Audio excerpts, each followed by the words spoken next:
Assalamualaikum warahmatullahi wabarakatuh. Kembali di mata kuliah Sistem Informasi Geografis. Kali ini saya akan menyampaikan materi yang kedua, yaitu data, informasi, dan SIG. Nah, pada materi kali ini saya akan sampaikan definisi data, informasi, sistem informasi, kemudian SIG, kemudian data pada SIG, dan juga kemampuan SIG. Nah, jadi definisi-definisi kita mulai dari data. Nah, data itu merupakan bahasa atau bisa juga simbol matematik dan atau simbol pengganti lain yang digunakan untuk menggambarkan suatu kondisi di dunia nyata.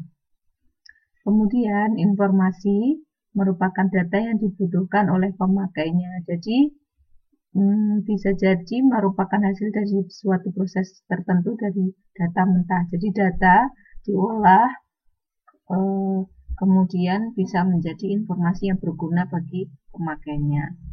Nah, kalau sistem informasi merupakan suatu sistem yang digunakan untuk mengelola data dan juga untuk menghasilkan informasi. Nah, kalau informasi geografis itu sendiri merupakan informasi yang memiliki referensi terhadap lokasi di bumi, lokasi geografis di bumi. Nah, jadi sistem informasi geografis itu merupakan sistem informasi yang mengikutsertakan lokasi di muka bumi ke dalam data yang dikelolanya. Nah, ini SIG ini merupakan sistem informasi ditambah dengan informasi geografis. Nah, menjadi sistem informasi geografis.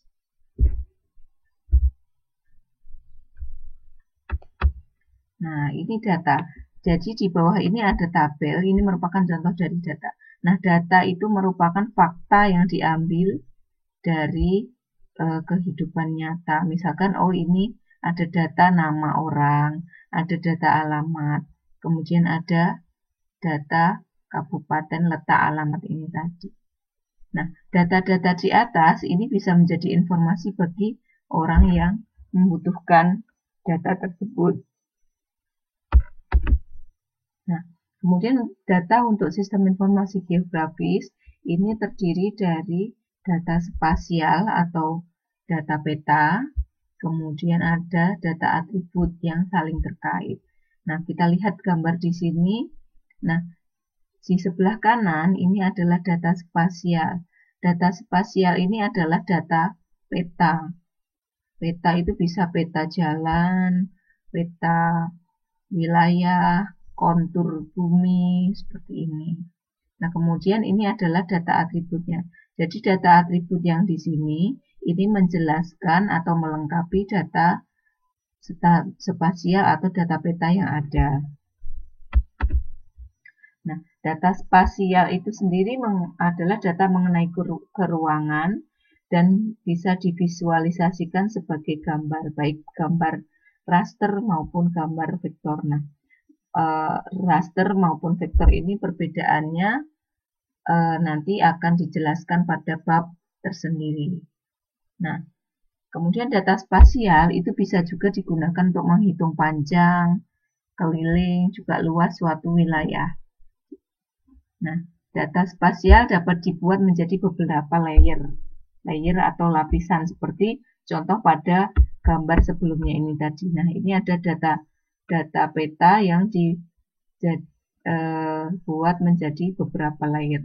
Jadi ada layer yang paling bawah ini ada layer kontur bumi, yang berikutnya ada layer berupa layer jalan, yang ini berupa layer bangunan, kemudian layer yang berikutnya adalah layer mungkin vegetasi, pepohonan. Nah, kemudian data atribut atau data non-spasial ini merupakan data yang dilingkan atau dihubungkan dengan data spasial. Jadi si data atribut ini sendiri merupakan data penunjang dari data spasial. Nah, kemudian data spasial dengan data atribut ini harus saling berrelasi. Jadi ini saling berhubungan. Seperti itu. Nah, ini daftar dan tabel. Jadi data itu dapat dikelola menjadi suatu list atau daftar seperti ini. Jadi ini data yang dikumpulkan, kemudian disajikan dalam bentuk data. Sebagai contoh, kalau di sini ada satu tabel yang berisi data-data yang disajikan dalam satu tabel, disebut daftar customer. Nah, kemudian ada data peta yang menjadi penjelas di mana sih letak si alamat si customer ini tadi jika dilihat pada dunia nyata. Jadi lokasinya di mana sebetulnya, seperti itu. Nah, kemudian kalau kemampuan sistem informasi geografi itu sendiri, yang pertama ada data capture, kemudian ada manajemen data, ada manipulasi peta, analisa, pemodelan, display, ataupun output. Nah, kemampuan SIG yang nomor 1 yaitu data capture. Maksudnya data diinputkan dengan digidesign, scanning, atau memasukkan koordinat secara langsung. Digidesign ini maksudnya adalah merubah dari peta yang tidak ada koordinatnya. Nah, itu nanti dikelola dan diberi koordinat. Nah, kemudian merubah data dalam GIS untuk memperbaiki kesalahan atau menambahkan fitur. Kemudian memberi label pada fitur spasial sehingga mereka dapat diidentifikasi. Nah, kemampuan yang kedua yaitu berupa manajemen. Manajemen di sini adalah manajemen data, yaitu menghubungkan data atribut ke objek pada data spasial, kemudian menghubungkan ke eksternal database, kemudian juga membuat perubahan pada database yang sudah ada, mengupdate fitur-fitur database, kemudian bisa melakukan import dan ekspor dari atau ke GIS atau DBMS yang lainnya. Kemudian dia juga bisa menggabungkan beberapa peta untuk membuat database yang lebih besar dari beberapa map sheet yang bersebelahan. Nah, kemampuan yang ketiga yaitu berupa manipulasi. Nah, manipulasi di sini bisa membuat peta dari beberapa sumber yang berbeda. Jadi menggabungkan beberapa peta, kemudian bisa transformasi koordinat, kemudian juga perubahan proyeksi peta.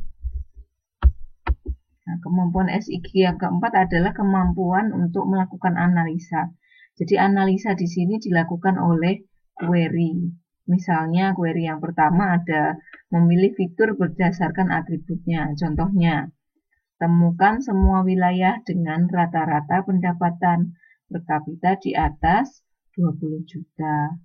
Nah, kemudian query yang kedua, memilih fitur berdasarkan hubungan geografisnya.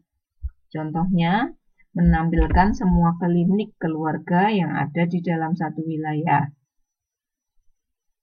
Kemudian yang ketiga, ada berupa gabungan dari query berdasarkan atribut dan geografisnya.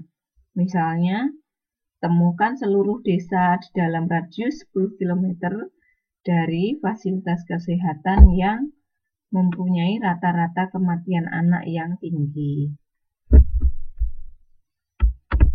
Nah, kemudian selanjutnya, menemukan seluruh perkampungan yang terletak lebih dari 10 km dari klinik kesehatan. Kemudian juga bisa melakukan operasi point in polygon, yaitu mengidentifikasi seluruh desa dalam zona vegetasi di mana mereka berada.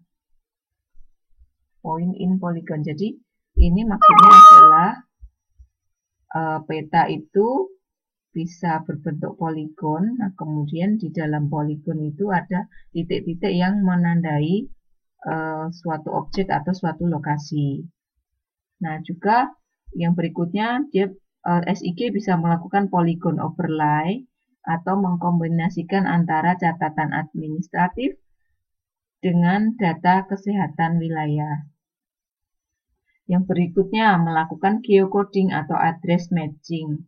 Jadi mencocokkan suatu alamat dengan peta jalan. Jadi misalnya ada alamat Jalan Sisingamangaraja nomor 76 Karangkajeng Yogyakarta. Nah, itu nanti dilakukan geocoding atau address matching dan akan dicocokkan dengan alamat yang ada di peta. Jadi keluarnya bisa berupa koordinat titik koordinat alamat tersebut di bumi di peta tersebut. Nah, kemampuan yang kelima adalah pemodelan, yaitu mengidentifikasi atau memprediksi proses yang telah dibuat atau akan dibuat beberapa pola spasial. Nah, yang pertama adalah difusi. Jadi, mengetahui penyebaran suatu wabah penyakit dalam suatu provinsi. Kemudian, mengetahui pola interaksi. Pola interaksi. Jadi, kemana masyarakat itu akan bermigrasi. Nah, kemudian skenario bagaimana jika. Nah, ini contohnya, jika ada waduk dibuat, bagaimana cara memindahkan banyak orang. Ini jadi SIG ini bisa sekaligus diberi kemampuan untuk memprediksi proses dan menentukan menjadi sebuah pendukung keputusan. Nah, kemudian kemampuan yang keenam, yang terakhir, itu kemampuan di bidang display atau output. Nah, SIG ini bisa menghasilkan output yang pertama berupa exploratory atau memvisualisasikan pola dan mengidentifikasi kejanggalan. Kemudian membandingkan informasi pada peta dengan informasi yang ada pada data. Nah, kartografi, jadi SIG bisa outputnya berupa kartografi atau peta. Jadi dia bisa memproduksi peta dengan kualitas yang bagus untuk publikasi. Kemudian membuat peta pencacahan penduduk dalam bentuk digital maupun kertas. Nah, kemudian yang berikutnya SIG bisa mengekspor output peta untuk digunakan oleh aplikasi-aplikasi yang lain. Oke, sekian penjelasan tentang data, informasi, dan SIG pada video kali ini. Nah, sampai jumpa di video-video selanjutnya. Terima kasih. Wassalamualaikum warahmatullahi wabarakatuh.